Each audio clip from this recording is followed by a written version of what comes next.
welcome to the Nautilus Studio M31 Files. And today in the studio we have the band, the Blackwell Brothers. Welcome, guys. Thanks. How are you doing? Good. I'm still doing good. All right, good.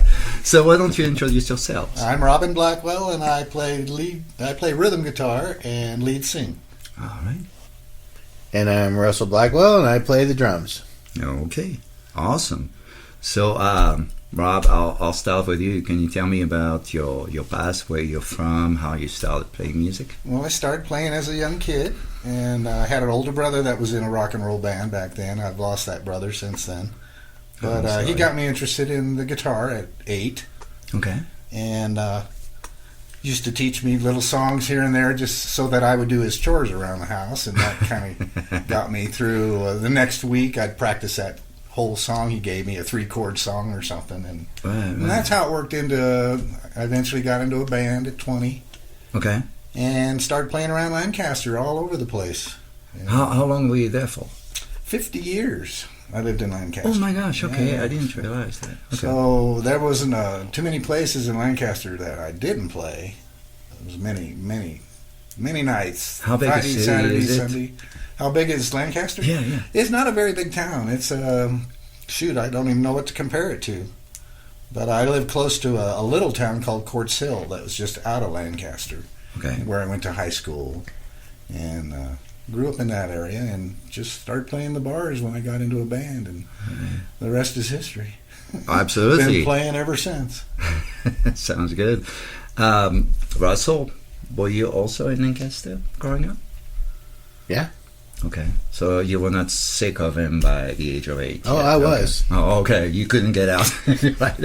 How long? And same thing. How did you get into music? And I got into music because I was surrounded by my mom, my dad, my 2 brothers. They all played something. My mom played gospel style on piano. My dad knew 3 chords on guitar, and he started us all out that way with his 3 little chords. And my brother Don, the one above him, right. He bought me a drum set, I think, for Christmas when I was like 3, something like that. Oh wow! And I played on it for a couple days, and it got thrown in the trash, and my mom swore she would never let them buy anything like that again. Because it was so loud? Yeah, it was just, she said it was the worst gift ever. And, I like I said, I grew up around them, so I saw them in bands and stuff, and I wanted to be in a band. And when I turned about 15, some people down the street got me started playing some drums, and, no lessons. I didn't know how to read nothing. And then after that, I was in my first band around 1979, and got started. Okay. And so you stayed in Lancaster pretty much 50 years, you said, right? I had a full-time job as a maintenance man during the day. Okay. And then at night, I would come out of my shell. Right. Friday, Saturday, Sunday. Sex, drugs, and rock and roll. Play the bars, have the fun. And I did that all those years. And so that was before you came here, obviously. Yeah, and Russell, you went to California. I know that much. To LA. I'm sorry. Yeah. To LA. So can you tell me a little bit about that? Rob, you didn't? I didn't go. He was in a different kind of band. I was in a classic rock band. He was in a more of a heavy metal band. Heavy metal stuff, yeah. Speed rock and roll or speed metal. I mean, it was real fast. I don't know how he drummed it. I mean, he's just constantly going. So tell me about those years in LA. Yeah, a couple of bands after my first one. I started getting in high school and taking it a little bit more serious. We wanted to try to get record labels interested in us, so we started playing down in LA. And started out on Wednesdays, where nobody's in the clubs, and you got to buy your own tickets and pay to play. And if you don't sell your tickets, you got to pay the difference. Mm-hmm. Then we worked, to a Friday and got a little bit bigger, and and what was the name of the band at the time? The name of the band was Hydra. the first band that we started doing that with, all original, and it wasn't speed metal. It was original rock and roll, kind of on the heavy side. Right. And that was what? Can you give me a? It would have been in the 80s. 80s, okay. Yeah, that lasted all through high school. That same band, 80s to 83. Okay. All right. And Rob, in the meantime, you were in Lancaster, and you stayed there. You kept playing the gigs at night. So when did you get here? I came here in 13. Okay, and Moved can I ask here. you why? Well, my dad was in his 90s, and my mom had passed. Okay. And he needed some help, just take care of the ranch. He was getting up there. Oh, so he lived here. He lived on H over here in Cortez, okay. and so I wanted to come up and spend at least a few years with him before he passed. Sure. I got to spend those time with him. Okay. And that's what brought me here. My wife came kicking and scratching. She didn't want to come here. And you came After that. Right after that, okay. Yeah. So in Same the meantime, purpose. did you stay in LA this whole time? Not the whole time. No, Okay. we didn't get signed. They picked members out of my bands that actually got signed, but kind of left us just looking for another project, which I did. Right. And I was in several other bands trying it through Hollywood and doing all the clubs that were available. Roxy, Troubadour, Gazzari's, FM Station. Everything, all this stuff. Yeah. And after that, kind of settled down a little bit and just started doing cover bands after that. Okay. Still in Los Angeles? Yeah. Okay. So you said you didn't quite come straight here. What did you do after?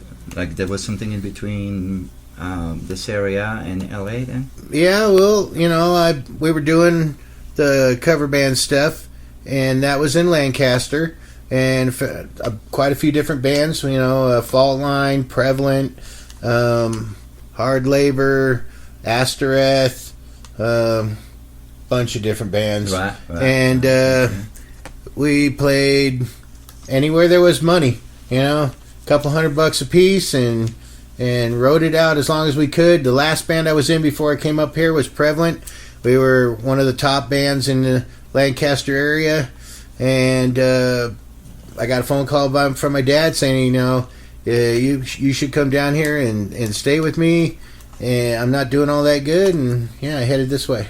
And so you were already here. I had been here a couple of years before. Okay, so that was maybe 2015, something like that, then, if I get that right. And so now you guys are in the band together after all this time. How did that happen? He always wanted to drum for me. He asked me if he could drum, and he was doing completely different kind of music than I was doing at the time. Right. I had a really good drummer that sang with me at the time, and so I wasn't really interested in his drum work. I didn't know how good of a drummer he really was until years later. Things happened where he needed a guitarist or I needed a drummer, one of the two, and to play at a bar, and so we started playing together, and I lived at a school where they had this huge barn called the bus barn, and we used to go out in the bus barn and just run through song after song after song until we had a pretty good set. And then we'd start playing the local bars. When they needed a band, they'd get a hold of us. So how did the Blackwell brothers became the Blackwell brothers? That happened when he moved here. We decided to call it the Blackwell Brothers, and it was just me and him and Aaron playing at Blondie's for open mic. Is how it all started. For like 3 years. And then Kevin Frazier would come in and hear us, and he'd want to play with us. And then pretty soon we realized that when all four of us got together, there was something special there. Right.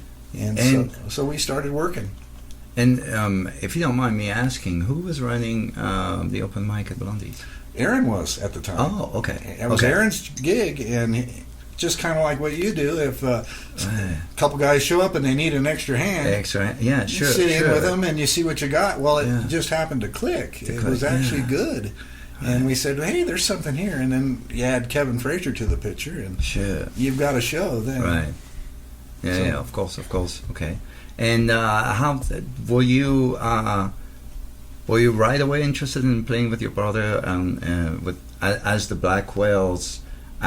Since you guys were kind of not doing the same kind of music, really technically, was it kind of an adaptation for you, or did you feel like, oh, this is great, yeah, I want to do this? I was ready for it. Yeah. Easy to jump right in and do it. And we did that open mic gig thing for 3 years, and once we got Aaron and Kevin together, yeah, it was time to go out and start showing everybody what we got. Yeah, and when I actually arrived here in 2020 and started meeting, people, I had open mics myself. I never thought I would play again, really, at least not in this area. I was working at home, but I heard about you guys, and it was a name, like, oh, you got to see the America's Blackwells. Most Wanted. Yeah. If you want to see a good band around here, check out the find out who Blackwells. these guys are. Yeah. So I did. I laughed, and Got a good laugh out of it. All right. it was great. It's nostalgic, it just Yeah, takes yeah. you back to when you heard those songs. Yeah, And I don't do them exactly the way the record is. I kind of do them my way. So Well, yeah, and they've that's been fair, transformed that's a little bit into my repertoire. Wheelhouse, yeah, where you feel comfortable. This is And the I way put you my would own have little done it. swing to it, my own little touch.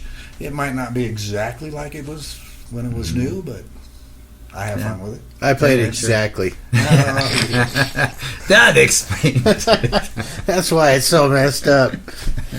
So let me ask you something, Rob. Rob, in particular, I'm assuming for this question, did you ever write your own music? I played acoustic guitar for about 20 years before I ever grabbed an electric. Okay. And I was into Crosby, Stills, Nash and Young, all those guys, Cat Right. Stevens, all those solo artists. Stephen Stills was one of my heroes. And so I wrote country songs, and they were more hillbillish.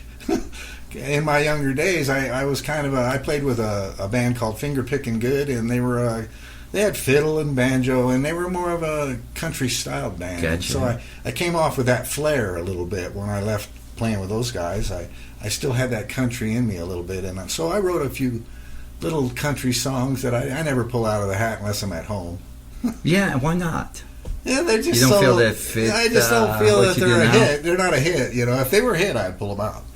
How do you know though if you don't play them? Yeah. You don't see the reaction. Yeah, that's I mean, true. sometimes you can be surprised. Most of the people that have hits, it's never the song they think is going to be the Right. hit. It's always like, oh yeah, Public likes that's a filler, and then they find out it explodes. It Yeah. happens so much. You never know. Well, I'll have to go home and practice. Yeah. Do you guys have any website or anything to represent the Blackwells, or it's just I don't know if you do or not. I don't do computer work. It's all me. so you do Facebook stuff like that? Do you do YouTube, anything all else? YouTube stuff. Okay. And then I post them. Anything that anybody videotapes of the band, I post it on my Facebook. Okay. So you can find it all there. You can look up any of my YouTube pages. I've got probably 6 different bands with like 1,000 videos on each band. So you can find Fault Line, Band of Aces, Blackwell Brothers, Prevalent. And what would be for the Blackwells, if you don't mind me asking? Is there? Do you know? It the would be address? live shots of us playing Rico. But I mean the name. Like if somebody wanted to find the Blackwells, You- putting you- Blackwell Brothers, You type think that'd in be enough? YouTube and do a search under my name, Russell Blackwell, and it'll come up with my ugly mug, Right. Yeah. and Okay. it'll okay. take you right there. Cool.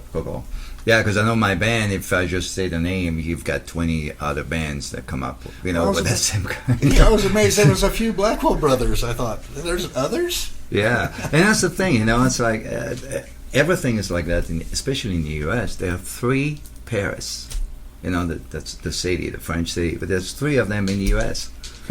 There's 25 Yves Giraud in the U.S. That's I mean, it's scary like, right what? there. That's all, really all there scary. was 10 years ago. I don't know. No. Scary. It's like, what? Yeah, You've all been that stuff. Doppelgangled.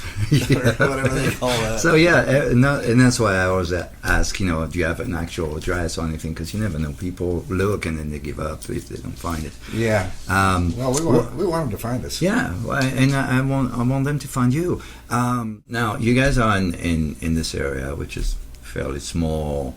We have a few venues, but it's not like you can play every day, obviously. And And I wouldn't want to. Right. I'm getting to the age At this where point, yeah. it takes a lot out of me to do what I used to do at 20. Yeah, sure. I'm ready to do it every day. Well, he's younger than me. 10 years. I do it about every 3 days. I play somewhere out of the 4 bands that I'm juggling. Right. Yeah.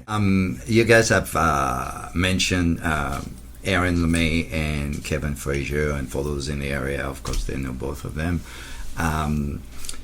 When you said you were playing at Blondie's at the time, did you guys have once you had Blondie's? How did you develop the band? Like, were all these venues that I know myself, like Mancus Brewery, all that, was that where you started playing out?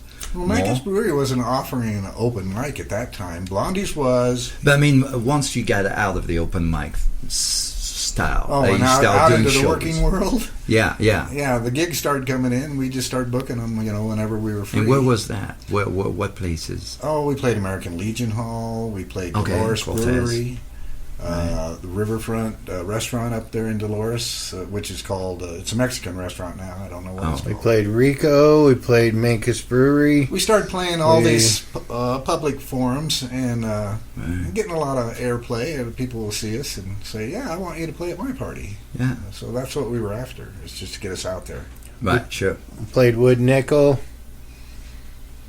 Kevin Frazier's a show in itself. So New Mexico. Right. when we can get Kevin Frazier, we've got a show. People he has a following, and he does. He has a great aura.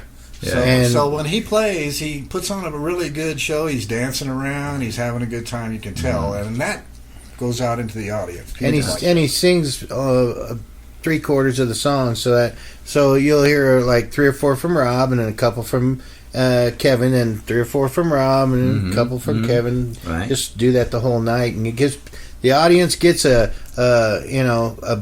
bigger show because there's more than one singer, and it works out great. Yeah, no, absolutely, and I've seen you guys. Yeah. Yeah, no, absolutely. Blondie's changed, from what I've heard. That's what I've heard. Yeah. They used to open up the garage doors in front in the summertime. So we could play to the cars going by. And the bands and all the people on the sidewalk. The band's music would go for miles down each way.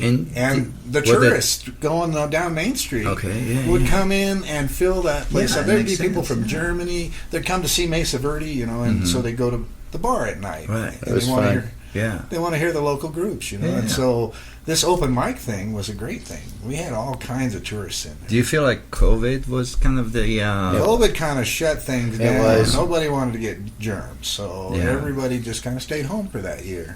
I don't know if you guys were part of this. I heard that the Columbine used to be also kind of an open mic type venue.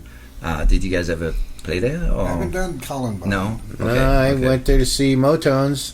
That was fun. Yeah. I like that place, but they changed now. They changed also. So they don't even have bands anymore. Because I've never seen it when it was active like that. And yeah. Another place bites the dust. That would have been a good place to keep going. To keep the music in that place. That's what I heard. That it was kind of cool, actually. Yeah. We like to see these businesses succeed, and if we can bring them business. If we can pack the house, and we know they're coming to see us. Everybody wins. I mean, because we it's love good that. for them, it's good for you. Yeah, it's good for everybody. Yeah, everybody, absolutely. And then the more people see us, the more people want us to play their party or their wedding reception or whatever they got going. No, absolutely. I totally agree.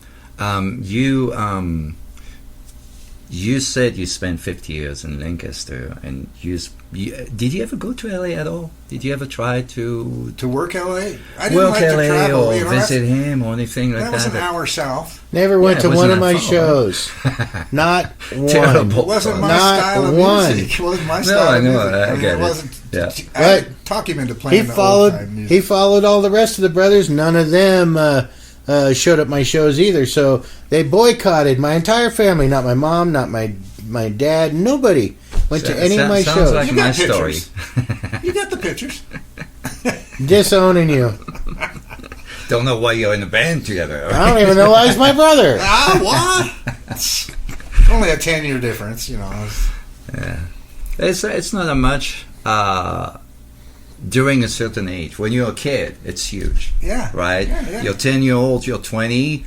You guys don't hang out. I don't hang out together. Yeah, I was 20. I was in a band. Yeah. He hung out with me when I was small. He tied me to a tree while he was babysitting me. The ants were biting me, and he was running in and out of the house with girls and doing bad things while my mom wasn't there.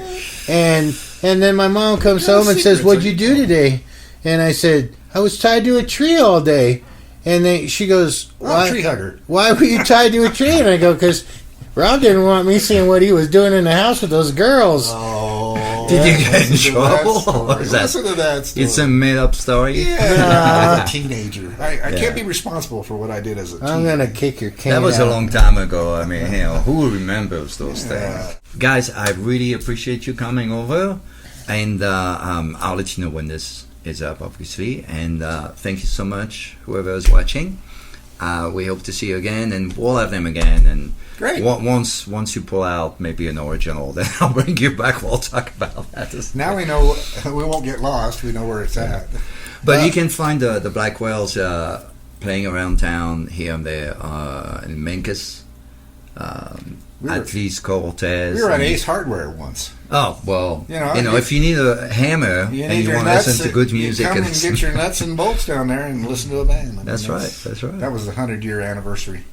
Oh, was it? When was that? That was last year. Last year, yeah. Because Like November. when you said that, I kind of remembered something. Yeah, they had their anniversary, and we were up Yeah. on the billboard sign. Yeah, very good, very good. Well, see, that's where it starts. Who knew? You don't need to go to LA. No. Home Depot. Yeah. Well, cool. Thank you so much for being here. Appreciate you, Russell, Rob. Thanks for Robin, having us. The Blackwell brothers. Yep. And hopefully we'll have you again. Great. Be safe. All right. Thank you. Sounds good.